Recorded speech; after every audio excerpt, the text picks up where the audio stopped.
নমস্কার জানাচ্ছি মাননীয় অধ্যক্ষ মহোদয় এবং বিধানসভার মাননীয় সদস্যদের। আমরা ত্রয়োদশ রাজ্য বিধানসভার অধিবেশনে প্রথম দিন অর্থাৎ 5ই জানুয়ারি হিজ এক্সিলেন্সি মাননীয় রাজ্যপাল মহোদয় যে মূল্যবান বক্তব্য এই সভায় পেশ করেছেন, সেই বক্তব্যকে আমি পূর্ণ সমর্থন করছি।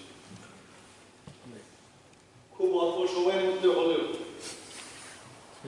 উনি ত্রিপুরার যে উন্নয়ন অত্যন্ত সুন্দরভাবে তার রূপরেখা সবার সামনে তুলে ধরেছেন। তার জন্য আমি মাননীয় রাজ্যপাল মহোদয়কে আন্তরিক ধন্যবাদ জানাচ্ছি। মাননীয় রাজ্যপাল মহোদয়ের ভাষণে একটা জিনিস আমার খুব ভালো লাগে, সেটা হচ্ছে যে রাজ্যের জনজাতি, তপশিলি জাতি, সংখ্যালঘু, অন্যান্য যারা অনগ্রসর, লাস্ট মাইলের কথা বলছি আমি, সেসব লোকদের বিষয়ে অনগ্রসর জাতিদের সামগ্রিক উন্নয়ন, মহিলা সশক্তিকরণ, কৃষকদের আয় বৃদ্ধি, রাজ্যের যুবক যুবতীদের কর্মসংস্থান, পর্যটন এবং সার্বিক উন্নয়নের প্রধান বিষয়গুলো প্রাধান্য পেয়েছে। এটা তো সত্যি, আমরা সবাই জানি। আমরা এটাও জানি, যখন বাইরের থেকে মানুষ আসে আমরা দেখি আমাদের সাথে যখন যোগাযোগ করে, বিশ্ব আপনাদের সাথে যোগাযোগ করে, এখানে বিরোধিতার জন্য বিরোধী নয়, এটা কিন্তু ফিল করতে হবে। আরে এই ত্রিপুরা এরকম হয়ে গেছে, আমি তো 3 বছর আগে এখানে এসেছিলাম, 5 বছর আগে আমি এসেছিলাম, 10 বছর আগে এসেছিলাম, এই ত্রিপুরা কি হয়ে গেল? রাস্তাঘাট, পানীয় জল, সমস্ত জায়গা মানুষ দেখছে। তো এই সামগ্রিক যে বিষয় ওনার যে বক্তব্য এখানে রেখেছেন, সেটা কিন্তু প্রস্ফুটিত হয়েছে। প্রধানমন্ত্রী নরেন্দ্র মোদীর ভীষণ লক্ষ্য হচ্ছে 2047, আমরা সবাই জানি, এবং সেই রূপরেখাকে আমরা অনুসরণ করছি। বিজেপি আর বিএনপি সরকার বারবার, আপনারা হয়তো বা যুগেশ্বরে বলেন যে ত্রিপুরা শ্রেষ্ঠ ত্রিপুরা বলেন, বলার জন্য হয়তো বা বলেন, কিন্তু আমরা কিন্তু ডিসিশন নিয়েছি এক ত্রিপুরা শ্রেষ্ঠ ত্রিপুরা বানাবোই বানাবো। সেটা কৃষি ও সংশ্লিষ্ট ক্ষেত্রেই হোক, আইন শৃঙ্খলায় হোক, উদ্যোগের বিষয়ে হোক, প্রশাসনের অন্যান্য মুখ্য যে ক্ষেত্রগুলো, ত্রিপুরাকে একটি মডেল রাজ্যে আমরা পরিণত করতে এই বিজেপি আর বিএনপির যে সরকার অঙ্গীকার। এখানে একটা বিষয়, যদিও এটার সাথে সম্পর্ক নেই মাননীয় রাজ্যপালের যে ভাষণের সাথে, কিন্তু অনেকে অনেক কথাই বলেছেন, মানে এটাকে রিলেট করে বলেছে। এখানে with due respect to our LOP Shri Animesh Debbarma মহোদয়কে, উনি বলেছেন যে অনেকগুলো চিঠি উনি মাঝে মাঝে লেখেন, আরো অনেকেই বলেছেন, don't take it otherwise, I want our relation should be maintained today and in future also.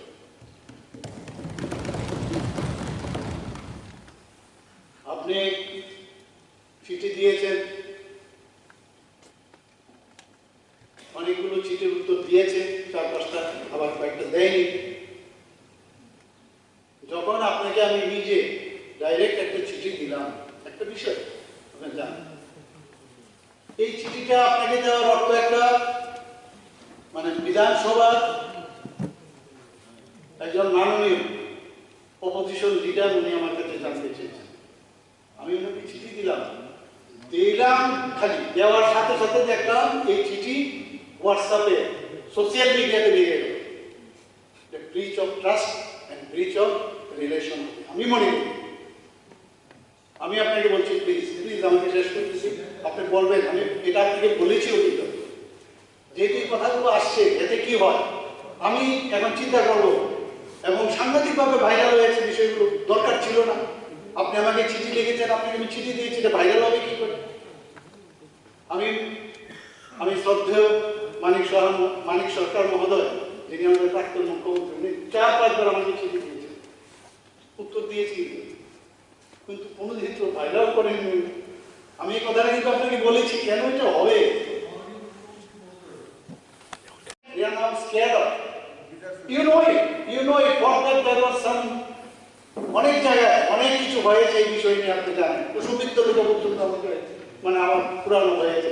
দেখুন, আমি বলছি আগে, আমি রিলেশন আপনার সাথে মেনটেন করতে চাই এবং সেটা থাকবেও, এটা আমার, আমি আপনাকে বলছি। কিন্তু এটা হওয়াটা breach of relation, breach of trust. কেন হবে? আপনার হাতে দিয়েছি, অন্য জায়গায় কেন যাবে? কোথায় যাবে?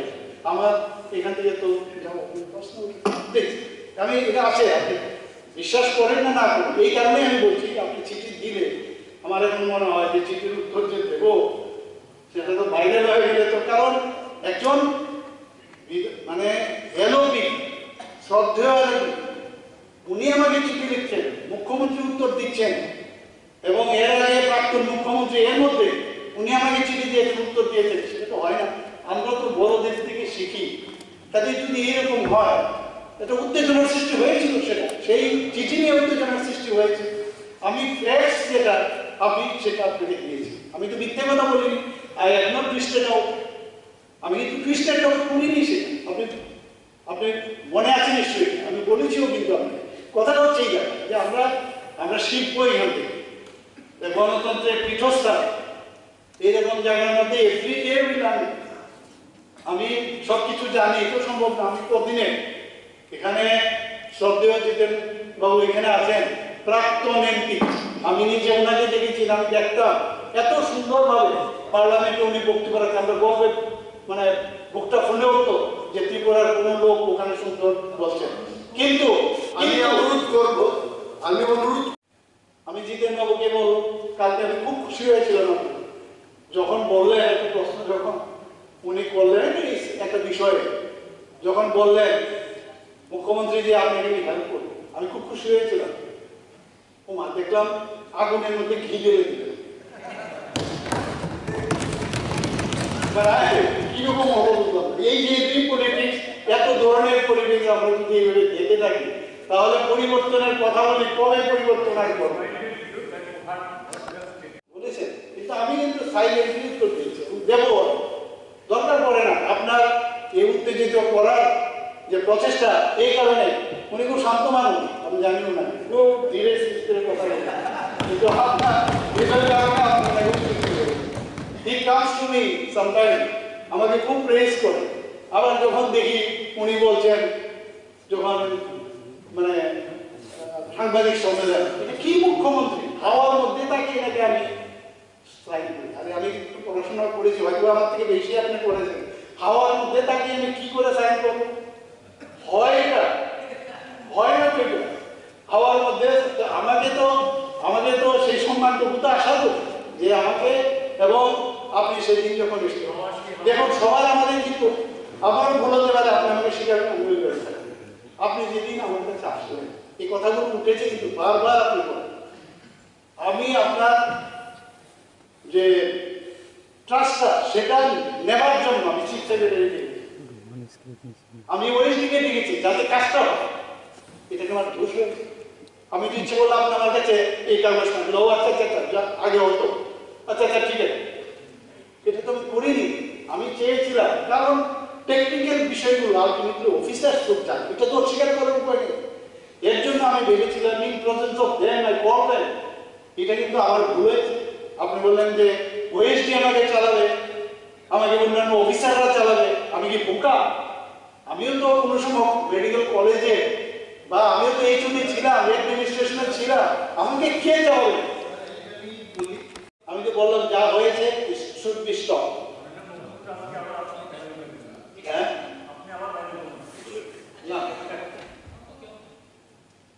উত্তর তো দিতে হবে। আপনি বললেন যে উত্তর দিতে, সবাই তো আশা করে, সব উত্তর তো সম্ভব না, কিন্তু যে কয়েকটা প্রশ্ন করেছেন সেগুলোর উত্তর। আমাদের মাননীয় এলওপি মহোদয় একটা জায়গায় বলেছেন যে আমাদের যে এসসি এসটি রিজার্ভেশনের যে 100% ঘোষণা, সেটা নাকি ঠিকভাবে ফলো হয়। এবং আমি আপনাকে বলছি যে আমাদের ট্রাইবাল ওয়েলফেয়ার ডিপার্টমেন্টের অনুমোদন ছাড়া, রেড পয়েন্ট পোস্টার ছাড়া কোনো অবস্থায় সেটা হয়নি, হবেও না, এতটুকু আপনি বলতে পারেন।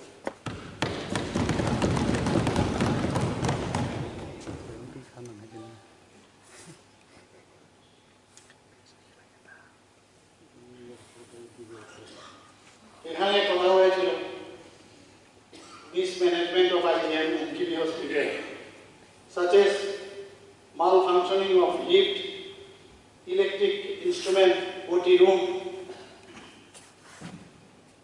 closed for few days, and alleged incident of theft at IGM Hospital, as raised by our Honorable Hello.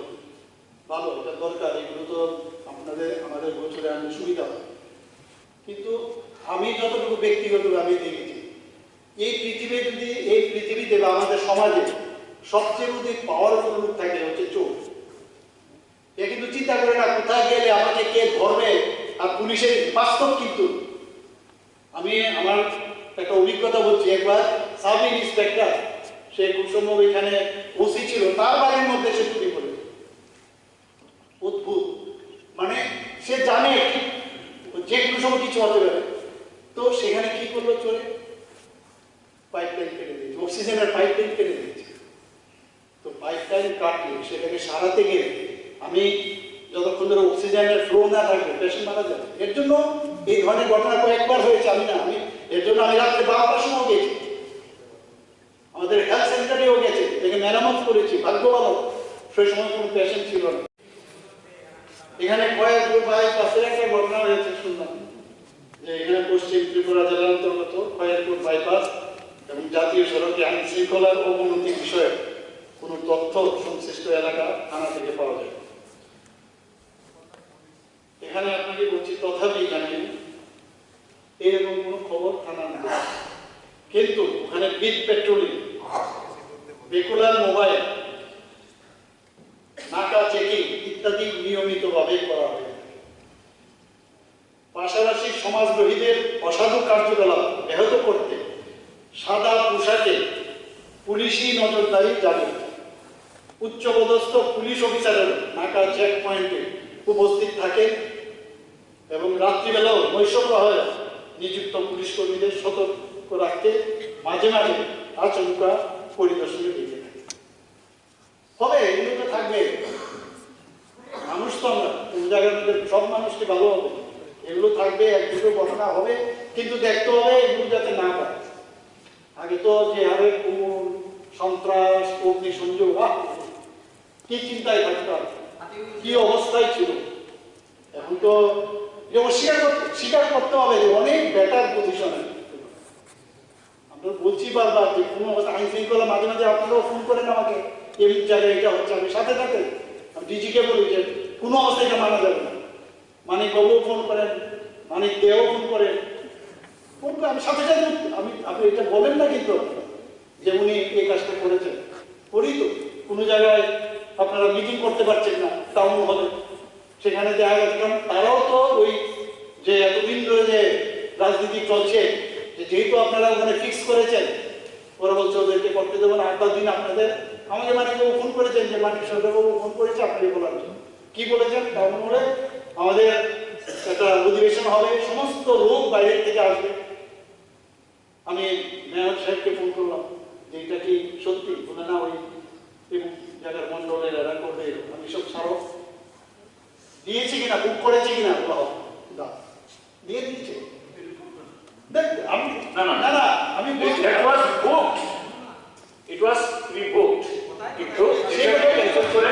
আমি সেই কথাটা বলছি, কিন্তু অন্য সময় হলে আগে তো আমরা দেখতাম বুক হলে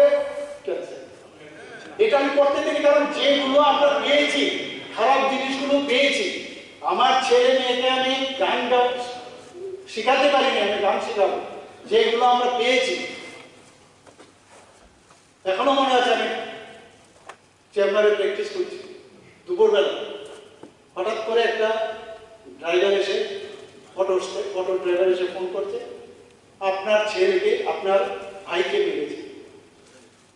অটোতে আমি গিয়ে দেখলাম এখানে তাও দিয়ে দিয়েছে, পিঠে ছুরি, গ্যাগার দিয়ে মেরেছে, বুকে, এখানে মেরেছে। বাঁচবে কি বাঁচবে না, আমি ওখান থেকে আইজিএমে গেলাম, আইজিএম থেকে কি দোষ তার, তারপর কলকাতায় নিয়ে গেল। কি দোষ? একটা এমবিবি কলেজে সে একটা অপোজিট পার্টি ছাত্র সংগঠনের সাথে যুক্ত, এই তো তার দোষ। বাঁচবে কিনা কলকাতায় নিয়ে যেতে হলো, আমরা থানা ঘেরাও করলাম, আমাদের এরিয়া থেকে বহুত ঘটনা। আমি তো ইচ্ছা করে এখানে আমার মানে কি বলে এক্সকাভেট করতে পারি, কিন্তু আমরা বুলেটের পরিবর্তে ব্যালটের মাধ্যমে মানুষের কাছে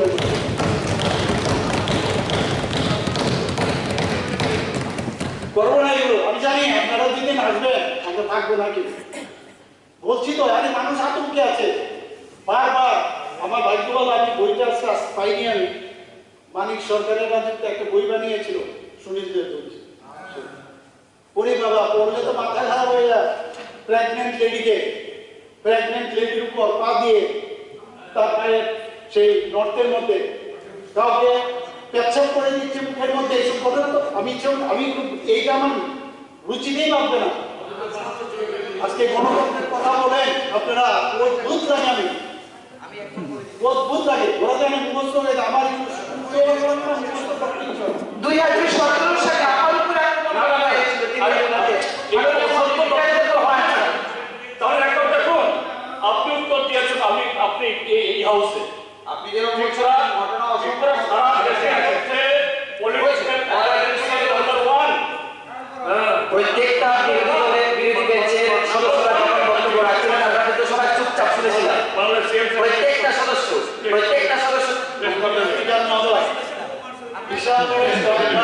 বিশালগড়ের বাইপাসে আমরা নিউজ পেপারও দেখেছি। আমি সাথে বিশালগড়ের থানাকে বলেছি, মানে এসটিকে বলেছি, অ্যাকশন না, অ্যারেস্ট হয়েছে। কয়েকটা কথা বলছে মুখে গেছে, এগুলো তো আরেক জিনিস।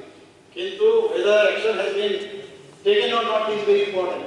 TSR যায়, আদার্স বিকেল থেকে আমরা মানে ডেইলি এখানে নাকা বলতে সত্য এগুলো হবে, কিন্তু দেখতে হবে আমরা তো একবার আসি যাই, তো দেখিনি, সেটা দেখতে হবে করেছি কিনা। দিনের পর দিন হাসপাতালে গিয়ে, মনে আছে বিশালগড় হাসপাতালে আমাদের লোককে কিভাবে আটকে মারবার জন্য চেষ্টা করেছিল, কোথায় গেল সব দিনগুলো? এগুলো আমরা ভুলবো না, এগুলো চেষ্টা করবো না থেকে বেরিয়ে আসবে।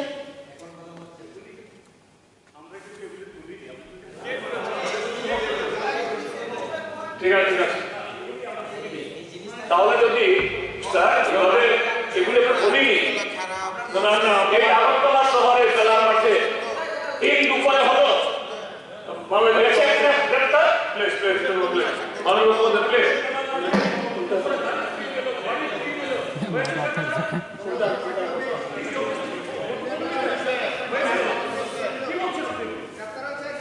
আর এভাবে বলবে না, প্লিজ শুনুন,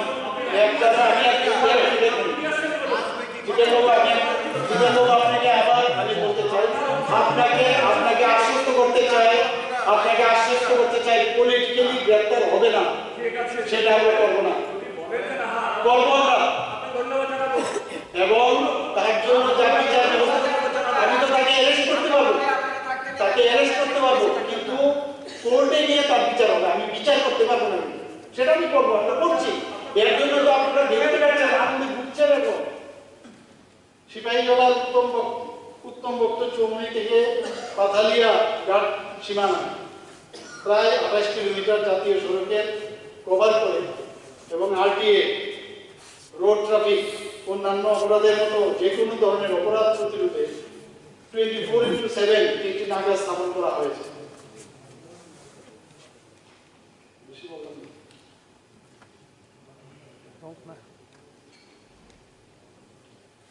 এখানে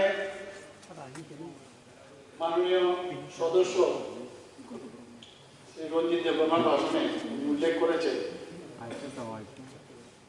যে মাননীয় রাজ্যপালের ভাষণে এসটি বা এডিসি এরিয়া নিয়ে কোনো বক্তব্য। আমি ওনাকে অনুরোধ করব যে 71, 72, 73 এই যে প্যারাটা আমি বললাম, এটার মধ্যে কিন্তু এটা একটু আলোচনা রেখেছে, কাইন্ডলি আপনি একটু পড়েন। অন্য জায়গায় থাকতে হবে।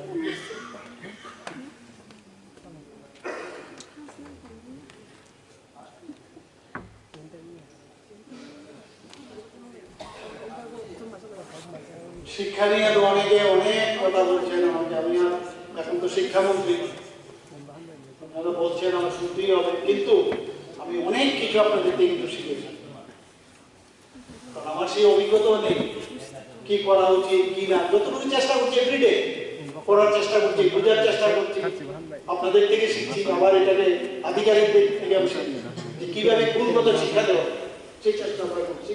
এবং সেটা মাননীয় প্রধানমন্ত্রী যে এটা ফার্স্ট ক্রাইটেরিয়া, উনি বারবার বলছেন আগামী দিনে নলেজ যার হাতে থাকবে তারাই এই দেশকে চালাবে।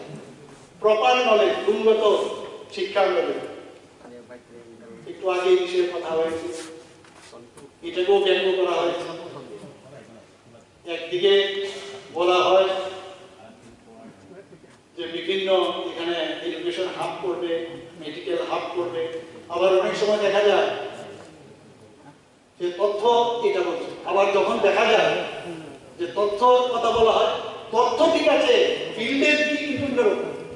এই যে অদ্ভুত এক অবস্থা করতে আমি কোনটা আমি মানে এখান থেকে নিয়ে যাবো আমি বুঝতে পারছি না, কিন্তু দেব তো পরের কথা। কাজে এইগুলো কিন্তু আমাদের মনে হয় এটা পরিবর্তন করা দরকার, নিজেদের মধ্যে আলোচনা হয়েছে। আনন্দনগরের টেকনো ইন্ডিয়া বিশ্ববিদ্যালয়, ধর্মনগরের আর্যভট্ট আন্তর্জাতিক বিশ্ববিদ্যালয়, এই দুটি বেসরকারি বিদ্যালয় স্থাপন আমরা অনুমোদন এই বিধানসভা থেকে দেওয়া হয়েছে। 2022-23 শিক্ষাবর্ষ থেকে এখানে বলা হয়েছে একটাও হয়নি, কিন্তু খুব দারুণ, কোনো কাজই হয়নি। হসপিটালে গেলে বলবে যদি কোনো কারণে একটা একদিনের জন্য তুলাটা পাইনি, এখানে তুলা নাই, ব্যান্ডেজ নাই, কিচ্ছু নাই, ওষুধ নাই, আর বাকি পেশেন্টগুলো যে ভালো হয়ে যাচ্ছে, আমি যে এটা তাদের এগেইনস্টে বলছি, ওখানকার যারা স্বাস্থ্যকর্মী ডাক্তারদের অপমান করি। কোভিডের সময় যেভাবে ডাক্তাররা পরিশ্রম করেছে, মারা গেছে বহু লোক, তাদেরকে আপনি অসম্মান করছেন। একটু ওদেরকে একটু সম্মান দিয়ে কথা বলুন, যেভাবে ওরা কাজ করে। ঠিক আছে, প্রাইভেট প্র্যাকটিস করে মুখে আমাদের এখানে অ্যাডভাইজারি যে একটা দিয়ে গেছে, খুব সুন্দর একটা অ্যাডভাইজারি দিয়ে গেছে। উনিও ছিলেন স্বাস্থ্যমন্ত্রী, উনি এগুলো জানেন। ওনার সময় ইচ্ছা করে চেষ্টা করলে বন্ধ করতে পারবে 4টের পরে, উনি তো জানেন 5টার সময় 6টার সময় হসপিটালে না গিয়ে ওইটাকে ডাক্তার বন্ধ করতে পারবেন। এখন আমাদের দেখতে হবে কিভাবে সুদৃঢ় করা যায় যাতে না যায়। আমাদের সবার দায়িত্ব, আমি বলছি 2022-23 শিক্ষাবর্ষ থেকে 3টি নতুন সরকারি degree college, Agartala Shri Aurobindo general degree college ইংরেজি মিডিয়াম গভর্নমেন্টের, পানিসাগরে ও পুরাতন আগরতলা একটি করে সরকারি ডিগ্রি কলেজ চালু হয়েছে, 3টা হয়েছে। ত্রিপুরা কলেজ ও ইউনিভার্সিটিগুলোতে 23-24 থেকে জাতীয় শিক্ষানীতি ন্যাশনাল এডুকেশন পলিসি লাগু করেছে। এক্সিট এবং এন্ট্রি অদ্ভুত, মাননীয় প্রধানমন্ত্রী ম্যাপ বের করেছে ন্যাশনাল এডুকেশন পলিসি। আগে আমরা ফার্স্ট ইয়ারে পড়তাম, যদি কোনো কারণে চলে যেতাম এটার কোনো সার্টিফিকেট নাই, কিছু নাই, সেকেন্ড ইয়ারে পড়লো সার্টিফিকেট। এখন কিন্তু যা পড়বেন তারও সার্টিফিকেট পাবেন, এবং এটা দিয়েও আপনি কোথাও অ্যাপ্লাইও করতে পারবেন। এই এত সুন্দর একটা বিষয় একজনই পড়ে না, এগুলো আপনারা শুনলে মাঝে মাঝে বলেন যে মোদি হ্যাঁ তো মুমকিন হ্যাঁ, এই কথাটা বললে আপনার সত্যি আজকে দেশকে G20-র মাধ্যমে দেশকে যেভাবে বুঝিয়েছে, এটা তো অস্বীকার করার উপায় নেই, বিদ্রোহ করে বলার উপায় নেই। 2023-24 অর্থ বছরে 25টি সরকারি উচ্চ মাধ্যমিক বিদ্যালয়কে বিদ্যাজ্যোতি প্রকল্পের আওতায় আনা হয়েছে। আমাদের মাননীয় মন্ত্রী বাহাদুর, উনি শিক্ষামন্ত্রী ছিলেন তখন, রতনবাবু, ওনার সময় সেটা শুরু হয়েছে।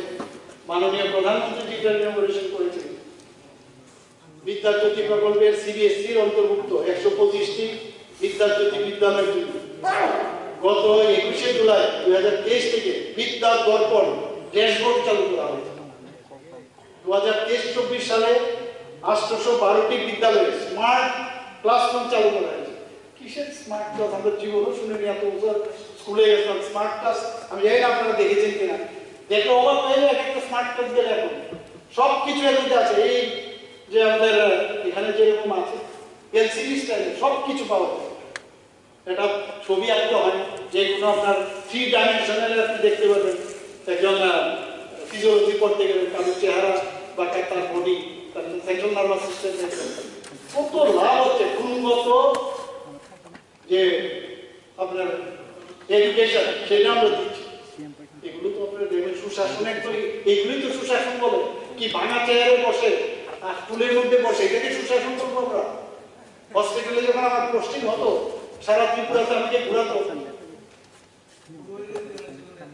আমার একজন লোক গিয়েছিলেন তৎকালীন মুখ্যমন্ত্রীর কাছে, গিয়ে বলছিলেন, আরে উনি তো এইভাবে বারবার ট্রান্সফার করেন, কি বিষয়? কোনা উনি তো ডাক্তার ভালো, মানুষও ভালো, কিন্তু উনি অপোজিট করলেন। এটা কি ক্রাইটেরিয়া? এটা কি ক্রাইটেরিয়া আপনারা বলুন? এই ক্রাইটেরিয়ার উপর ভিত্তি করে যেদিন আমি শুনলাম, তারপরে যখন আমি এসোসিয়েট থেকে আমাকে ডিমোশন করলো, আমি হবে না, পার্টিতে জয়েনই করতে হবে।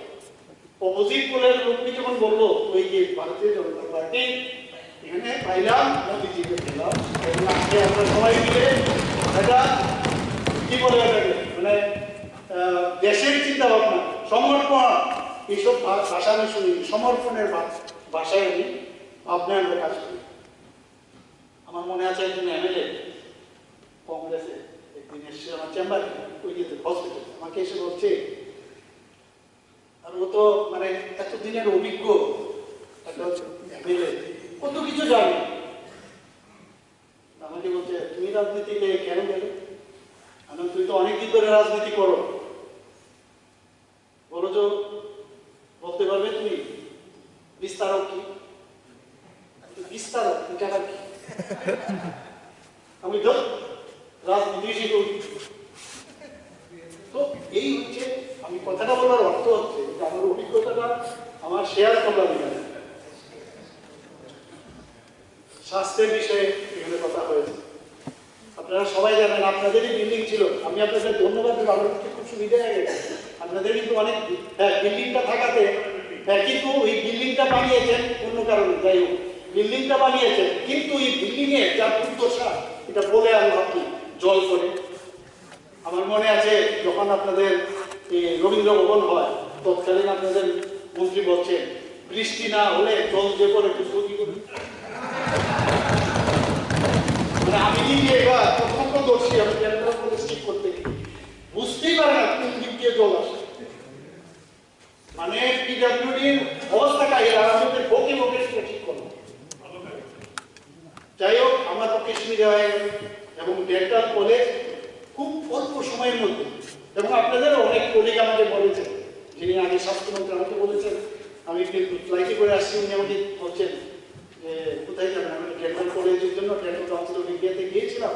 বলে কোথায় বলছেন? বললাম ওই যে আপনাদের। উনি শুনে এই যে আইডিয়া, কারণ এই আইডিয়া থাকতে হবে, তো বানিয়েছেন হসপিটাল হবে, যাই হোক খুব সুবিধা হয়েছে। প্রপারলি নেই কিন্তু ভাঙতে হয়েছে, এই করতে হয়েছে, সেই করতে হয়েছে। এটা আপনাদের ট্রেনিং দেবো যে বিল্ডিংটা থাকাতে আমার কাছে সুবিধা হয়ে গেছে, যে তাড়াতাড়ি আমার জন্য না, ত্রিপুরার মানুষের জন্য। এই ডেন্টালের একটা সিট ছিল, নমিনেশন নিয়ে কোথায় সে পাটনা লখনৌতে যেতাম, হাওড়ার মধ্যে বসে থাকতাম। আজকে এখানকার ছেলে মেয়েরা এই ডেন্টাল কলেজে পড়বে, ভাবা যায় কিন্তু, ভাবা যায়। এখানে ফ্যাকাল্টি এখানে পাচ্ছি আমরা, এদের আপনার কর্মসংস্থান শুরু করছে, যারা প্যারামেডিক্স আছে তাদের সুবিধা হচ্ছে। এখানে আপনারাও ট্রিটমেন্টের জন্য যাবেন এখন, দুটো নিশ্চয়ই আমি বলবো, কিন্তু আমি বলছি শুনুন, এই মেডিকেল কলেজ খোলার সময় আপনাদেরই একজন ব্যক্তি খুব নাম করবো না, আমার তো খুব ইচ্ছে তখন মেডিকেল কলেজে আমিও চাইছিলাম যে আমি মেডিকেল কলেজে ঢুকবো। বলছে আমার হাতের মধ্যে বট গাছ উঠবে যদি ত্রিপুরাতে মেডিকেল কলেজ। আমি নাম বলবো না, একদিন আপনাকে প্রাইভেট ট্রেনিং বলবো, আর আমি বলেছি হবেই হবে। আমরা কিন্তু এরকম না, না নেগেটিভ আমি বলেছি হবে। ওকে আমি দেখি এখন বড় বড় করে হাঁটে, আশ্চর্য লাগে। আমি লোকটার কথা এবং উনি খুব ওনাদের সাথে যুক্ত। আমি মিথ্যা কথা আমি মিথ্যা কথা বলি, অসত্য তথ্য আমি কোনোদিন দিই। তো দুটো মেডিকেল কলেজ আপনারা করেছেন, কিন্তু আমি ওরাল অ্যান্ড ম্যাক্সিলোফেসিয়াল সার্জন একজন, ডেন্টাল বিভাগে আমাকে কিন্তু আপনারা নেননি। ওই অপোজিট কোলের লোক বাধ্য হয়ে আমি গেলাম, এখানে অপশন দিয়ে চলে গেলাম ওখানে। তারপরও শান্তি নেই। আমি টিচার্স অ্যাসোসিয়েশনের প্রেসিডেন্ট হলাম। আরে আমাদের সরকার এখানে অ্যাসোসিয়েশনের প্রেসিডেন্ট, আমি নির্বাচিত প্রেসিডেন্ট, কিন্তু কারণ দয়া না, লাল দুর্গা থেকে বলে দিয়েছে ওকে প্রেসিডেন্ট সেক্রেটারি সব। আমি ইলেকশনে জিতেছি, বাস আমার কাল হয়ে গেল। আমার গণতন্ত্র কিরকম গণতন্ত্র চিন্তা করো, আমাকে অ্যাসোসিয়েট প্রফেসর থেকে স্টেট প্রফেসর বানিয়ে দেবে।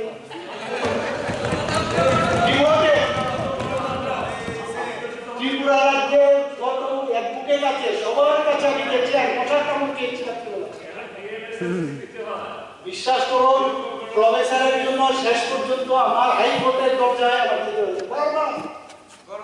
মানে বলছি এই কারণে যে আমি আপনাদের লোক আপনার কাছে এসেছি। যে মন্ত্রী বাহাদুর তখন ছিলেন, ওনার শরীর খারাপ, আমি ওনাকে দেখতে গেছি, আমার মনের ভিতরে কিছু ছিল না। আমি এমন একটা পার্টির এবং সরকারের ব্যক্তি ওনার কাছে দেখতে গেছি। উনি আমাকে দেখে কোথায় বলবেন ধন্যবাদ, উনি বলছেন আমাদের এইভাবে নির্যাতন করছে তার থেকে বাঁচান। আমি বলি কি বলছেন? ঠিক আছে ঠিক আছে, এটা তো রেসিপ্রোকেট।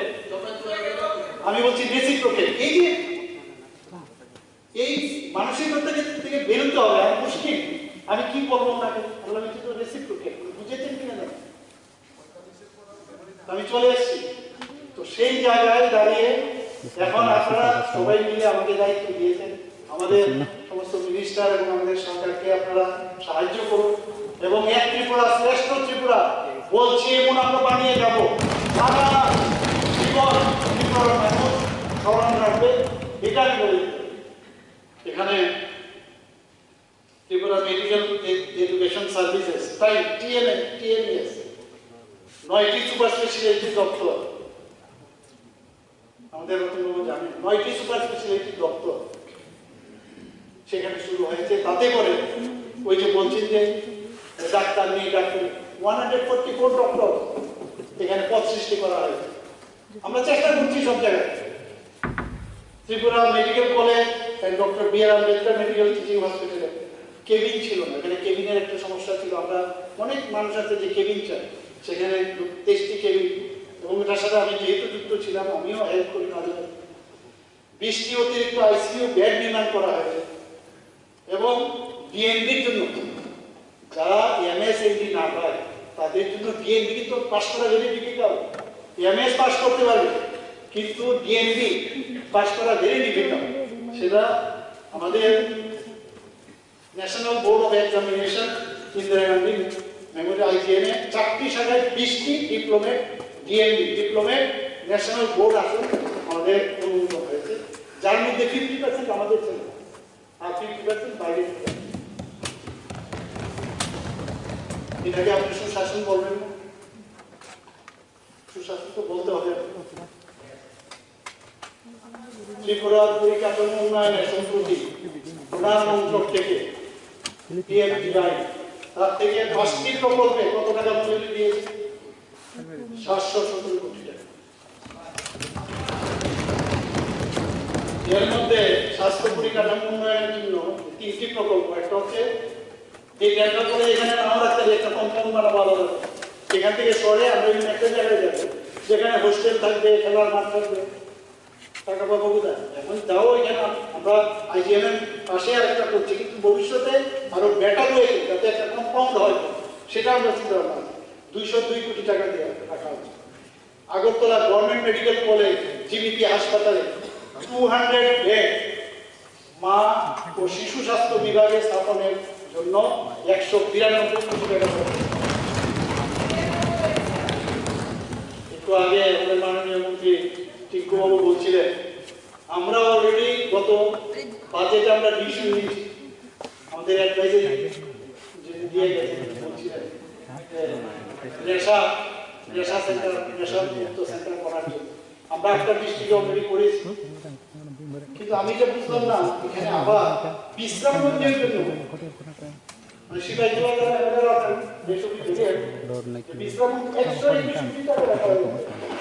মাননীয় একজন বিধায়ক বলছিলেন যে আমাদের সময়ে এতটা পুলিশের মানে এফআইআর নেই, পিজিএফ নেই, মানে তৎকালীন সময় তো কেরালা চলতো, এই গাজার কেরালাও অর্থনীতি, গভর্নমেন্টের কেরালার অর্থনীতি কিছু বলতো না। আজকে আমাদের জন্য এই কারণে আমরা দিয়েছি, এগুলো এখন বেরিয়ে আসছে, এই যে ধরা পড়ছে এই কারণে, এর জন্য এত এত যে হচ্ছে না, নর্থ ইস্টের মধ্যে হাইয়েস্ট এখন বলা যায় সেকেন্ড হাইয়েস্ট এই ড্রাগ, গাঁজা, সিজার এবং ডিস্ট্রাকশন। আমি এখানে আপনার একটা আইন শৃঙ্খলা নিয়ে আপনারা বারবার একটা কথা বলেন, মাননীয় আমাদের রাজ্যপাল এই বিষয়ে বলেছেন crime rate as per NC, আর গত বছরই নিয়ে কথা হয়েছে। Tripura is at the 5th position in the country with the least crime rate in overall crime, which is 117.3 cases per lakh population, as against the national average of 445.9 cases, according to Crime in India 2021, published by National Crime Record. List খালি এক দুটো ঘটনা দেখিয়ে যদি আমরা বলি এখানে এই হচ্ছে। আমার মনে আছে কিছুদিন আগে আমাদের কাছে হঠাৎ করে খবর হলো, গাড়িতে ছিলাম, যে একটা মেয়েকে কিডন্যাপ করে নিয়ে যাচ্ছে নর্থ গেট, সাথে সাথে আমি স্ত্রীকে বললাম ধরতে হবে, উইদিন মানে 1 আওয়ার তাকে কয়েক থেকে ধরে রেখেছে। আপনারা সবাই জানেন হাপানিয়া থেকে একটা ঘটনা হয়েছে, হাপানিয়াতে একটা মেয়েকে কিডন্যাপ বা ইত্যাদি, সেখানে তাকে এতদিন ধরে তো এগুলো ফলে ফলে ফুলে সেটাকে ধরলো এবং তার এখানে 90 করোড়ের মতো তার কাছে পেল। এই যে একটা বাতাবরণ সারা ত্রিপুরার মধ্যে হয়ে আছে, এত অল্প সময়ে সেইগুলো আমরা মুক্ত করতে পারবো না যতক্ষণ না আমাদের অ্যাডভাইজারি বলে গেছেন যে চলুন আমরা সবাই মিলে আমরা দরকার করতে গিয়ে আমরা ফান্ডও দেবো। এই ফান্ড দিয়ে কি ফান্ড দেবে আমার জানা নেই, এই ফান্ডে কতটুকু আমরা যাবো, এটা সমুদ্রের এক বালতি জল, এক মতো জলই হলো, এটা গভর্নমেন্ট লেভেলে ইচ্ছা থাকা হলো খুব বেড়ে উঠবে। আমি ওনাকে সম্মান করি, ওনার যে এন্থু দেখলাম এত সুন্দরভাবে বলেন, সত্যি এক একবার অবাক লাগে ওনার বলার কায়দা স্টাইল। আমাকে সম্মান করেন, করার পরে কিন্তু বলেন এই যে একটা সমস্যা, এটা একটা problem.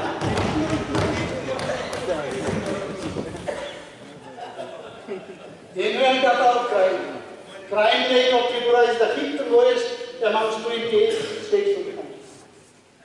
Significant reduction in overall crimes on major deaths, including dowry death, robbery, burglary, murder, etc. in 2023 with respect to 2022. আমি গেলাম না 2017 গেলাম না, আমার আমরা যে গ্র্যাজুয়েটলি আরো ভালো হচ্ছে সেটা বলছি। একজন বলছিলেন যে বারবার শুনতে শুনতে আর ভালো লাগে না, শুনতে তো হবে কিন্তু হয়েছে আপনাদের সূত্রের সবসময় 2017 কথা বললেন আমরা, আমি 2020 কথা বলছি।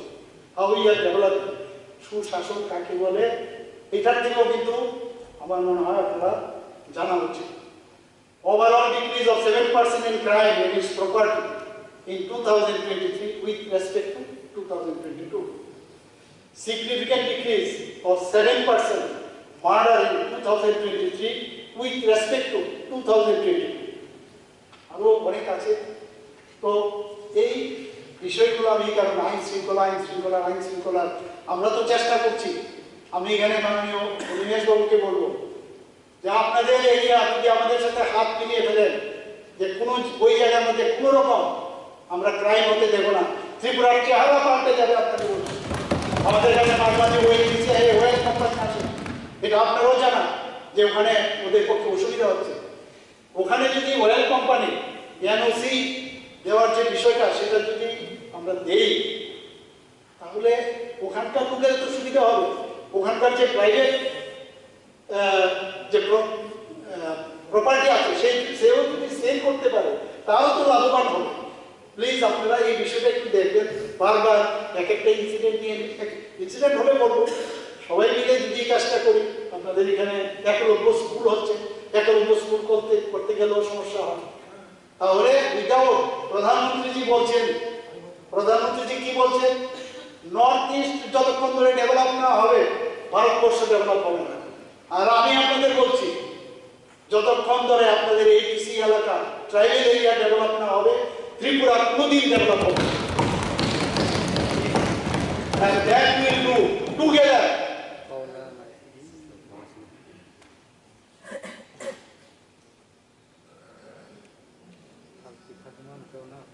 আসন সংখ্যা নিয়ে একটু বলছিলেন যে এখানে মাত্র 200, বলতে কষ্ট হয় যে বেশি বেড়ে গেছে, টেনে টুনে 200-তে চলে এসেছে, কিন্তু ডাবল। আগরতলা সরকারি মেডিকেল কলেজ এবং জিবিপি হাসপাতালের শয্যা সংখ্যা 727 থেকে প্রায় দ্বিগুণ বাড়িয়ে 1413 করা হয়েছে। আমি নিজে গেছি, গিয়ে যখন দেখি মানে মাটিতে শুয়ে আছে, আমি I can't tolerate this one, I can't tolerate করা তো একটা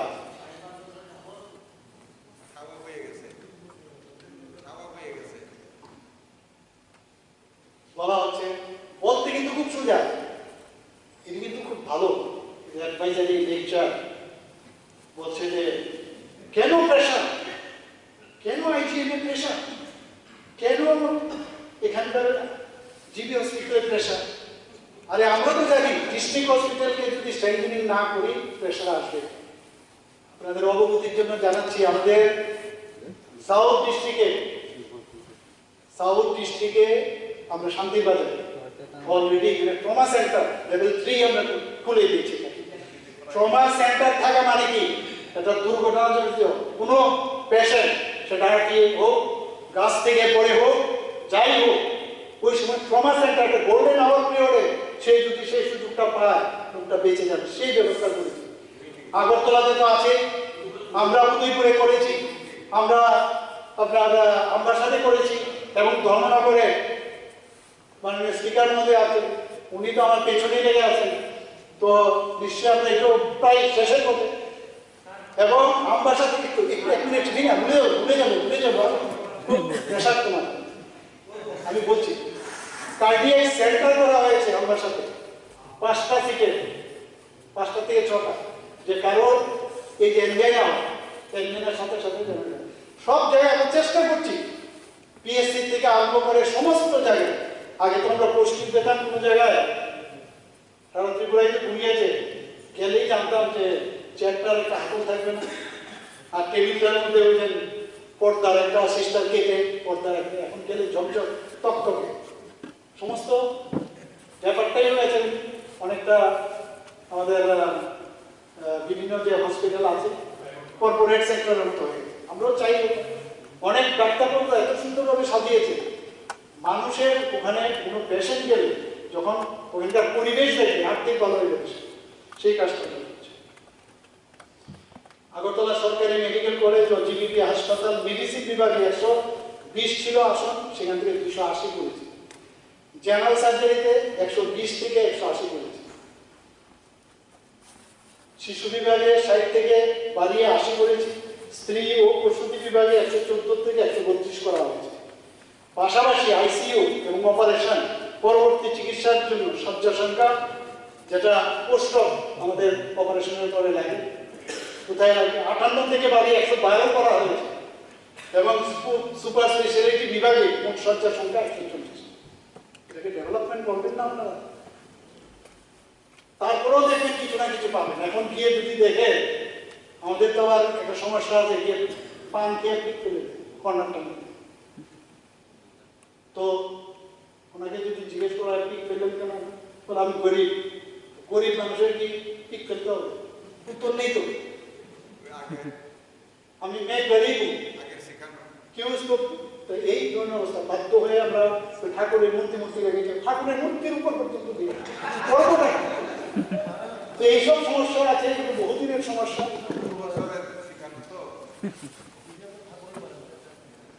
অ্যাডভাইজারি এগুলো কিন্তু দেখেননি, অ্যাডভাইজারি কেন জানি না।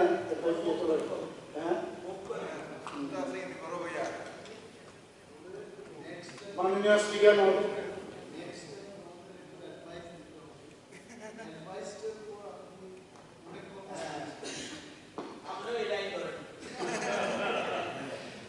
মাননীয় স্পিকার মহোদয়, অনেকক্ষণ ধরে আপনাকে আমি সম্বোধন করতে পারছি না, কারণ এমনভাবে বলছি সবাইকে দেখে, কিন্তু আপনার মাধ্যম ছাড়া হবে থ্রো প্রপার চ্যানেল। রাজ্যের জনজাতিদের উন্নয়নে রাজ্য সরকার দায়বদ্ধ, অনেকে স্বীকার করেন না। আমাকে একটু বলছি তো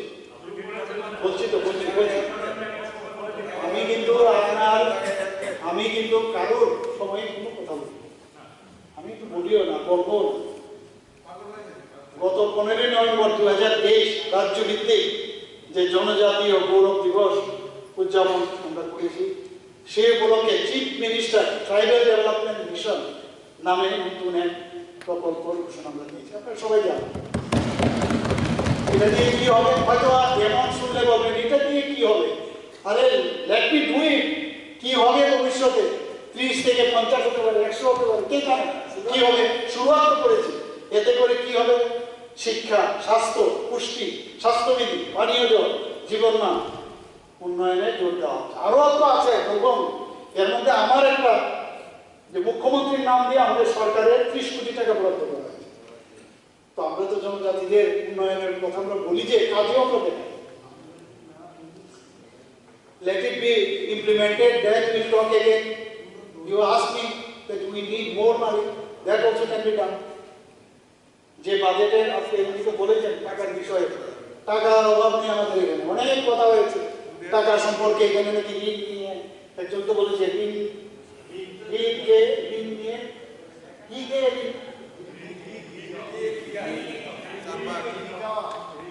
মানে ঋণ নিয়ে ঠিকই তো, কিন্তু আজকে আমাদের ফাইন্যান্স মিনিস্টার এত সুন্দরভাবে বলেছে যে আমাদের স্টেবল ডিসিপ্লিন আমাদের অর্থনীতি।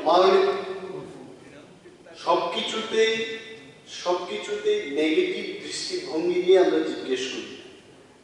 ব্যাপারটা কি ঋণ নিয়ে ঘি খাওয়া, এটা ভালো না দিব। It is me who told. আমার একটা ধারণা যে আত্মনির্ভর যদি হয় ডেফিনেটলি লোন সেদিন নিতে হবে না। Now government will decide. He has replied today. Joyfully we accepted his statement. মাননীয় পরিষদীয় বিষয়ক মন্ত্রী যখন রুলস দেখালেন, I have never gone out of the room. আমার তো বলতে হবে কি বলবোটা কি। I have to also say something. Let me allow 2023-24 অর্থ বছর প্রধানমন্ত্রী আদি আদর্শ গ্রাম যোজনা 198টি ভিলেজ উন্নয়ন পরিকল্পনার জন্য মুখ্যমন্ত্রীর একটা আছে ভিলেজ মোট 40,35,00,000 টাকার অনুমোদন দেওয়া হবে। স্পেশাল ইকোনমিক ডেভেলপমেন্ট প্যাকেজ, এটা আমরা জানি কিভাবে আমাদের ভারতের যিনি ফিনান্স মিনিস্টার, ওনাকে আমি ধন্যবাদ দেবো, উনি এখানে এসেছিলেন, ওনাকে আমি ধন্যবাদ দিয়েছি। ওনার প্রচেষ্টা ছিল, যে কারণে মাত্র 2 বছরের মধ্যে আমি অনেকের সাথে কথা বলেছি, বলে এত তাড়াতাড়ি বিশ্বব্যাংক থেকে লোন পাওয়া যায় না। সেই লোনটা কত না হচ্ছে Tripura rural economic growth and sustainable delivery project, sustainable 1,400 কোটি টাকা অনুমোদন দিয়ে রেকর্ড পাওয়া যায়। এবং শুধু কি কি ডেভেলপমেন্ট এখানে বলা হয়েছে যে আমাদের যে অ্যাসপিরেশন ব্লক, এভরিথিং অ্যাসপিরেশন ব্লকের 10% এমনিতেও আমরা এক্সট্রা রাখি। এখানে এগুলো সব ঢুকবে। 2023-24 অর্থ বছর 50 শয্যা বিশিষ্ট 4টি এসটি হোস্টেল, 100 শয্যা বিশিষ্ট 1টি এসটি হোস্টেল, অ্যাসপিরেশনাল ব্লকে 15টি অঙ্গনওয়াড়ি কেন্দ্র, 3টি মার্কেট স্টল, 1টি মাল্টিপারপাস কমিউনিটি হল, এসটি হোস্টেলের আবাসিকদের জন্য ওয়্যার ম্যাট্রেস ও কম্বল, 10টি এসটি হোস্টেলের পাইলট ভিত্তিতে ওয়াটার ট্রিটমেন্ট প্ল্যান্ট অর্থাৎ আয়রন রিমুভাল প্ল্যান্ট বসানো ইত্যাদি কাজের জন্য ভারত সরকার জনজাতি বিষয়ক মন্ত্রক কি দিয়েছে 18.46 কোটি টাকা দিয়েছে। আমাদের ট্রাইবাল মিনিস্ট্রি আছে প্রধানমন্ত্রী বারবার বলছি, মনের থেকে বলছি, হৃদয় থেকে বলছি, প্রধানমন্ত্রী জনজাতিদের বিষয়ে অত্যন্ত সংবেদনশীল এবং চান যে এই যে জনগোষ্ঠী তারা যেন সত্যিকারের অর্থে তাদের আর্থসামাজিক উন্নয়ন হয়। সেটা বুঝতে হবে। অনেকে মাঝে মাঝে এই দৃষ্টি করে, আমরা আছি, আমাদের সাথে আপনারা যদি একসাথে আমরা থাকি, যদি কোনো জায়গায় ভুল হয় আপনাদের দেখাবেন। এবং এইগুলো আমি বলছি কারণে এতে প্রমাণ নবম ও দশম শ্রেণীর 15,017 জন জনজাতি ছাত্রছাত্রী, ষষ্ঠ থেকে অষ্টম শ্রেণীর 16,006 জন জনজাতি ছাত্রছাত্রীদের প্রি মেট্রিক স্কলারশিপ এবং 37,256 2026 জন জনজাতি ছাত্রছাত্রীদের পোস্ট মেট্রিক স্কলারশিপ প্রদান করা হয়েছে। চিফ মিনিস্টার আবার বিষয় এটা কেন 17,820 জন সুবিধাভোগী 14,11,066 হেক্টর জমিকে রাবার চাষের আওতায় আনা। প্রধানমন্ত্রী বনধন যোজনায় 25টি নতুন বনধন যোজনা বিকাশ কেন্দ্র স্থাপন করা হয়েছে। ভারতবর্ষে 75টি জনজাতি সম্প্রদায়ের আদি জনজাতি গোষ্ঠী হিসাবে তালিকাভুক্ত আছে। আমাদের রাজ্যে এখানে আমাদের মাননীয় বিধায়ক আছে রিয়ান, প্রমুখ রিয়ান, আপনি জানেন যে এই গোষ্ঠীকেও এই আদি জনজাতি গোষ্ঠীর তালিকাভুক্তায় অন্তর্ভুক্ত করা হবে। ডালম কমিউনিটি নিয়ে আপনারা অনেকবার চেষ্টা করছেন, আমি অস্বীকার করিনি। আপনারাও কিন্তু এর জন্য অনেক চিঠি দিয়েছেন যে ডালম কমিউনিটিকে যেন ট্রাইবাল যে তালিকাভুক্ত আছে এর মধ্যে।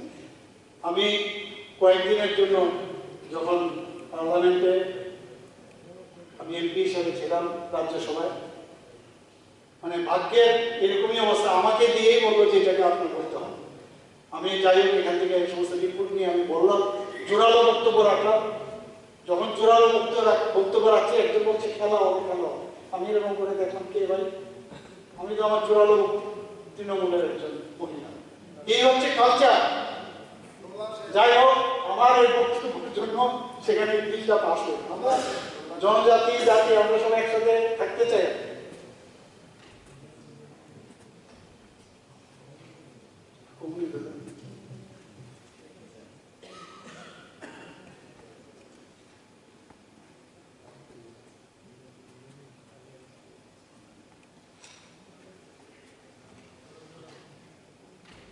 দুই 2018-19 থেকে 2023-24 সময় 1,262 জন নতুন স্পেশাল পুলিশ অফিসার এসপিও নিয়োগ করা হয়েছে। ত্রিপুরা স্টেট রাইফেলসে ইন্ডিয়ান রিজার্ভ ব্যাটালিয়ন নতুন 2টি বাহিনী গঠন করা হয়েছে, 1,413 জন। এবং এদেরকে এবার যে পাস আউট, যে প্রশিক্ষণের পরে পাস আউট প্যারেড হয়, সেখানে আমিও ছিলাম। এবং আপনারা শুনলে খুশি হবে, প্রথমবার ত্রিপুরাতে 137 জন মহিলা সশক্তিকরণের কথা বলি, 137 জন টিএসআর মহিলা সেখানে পাস আউট হয়েছে।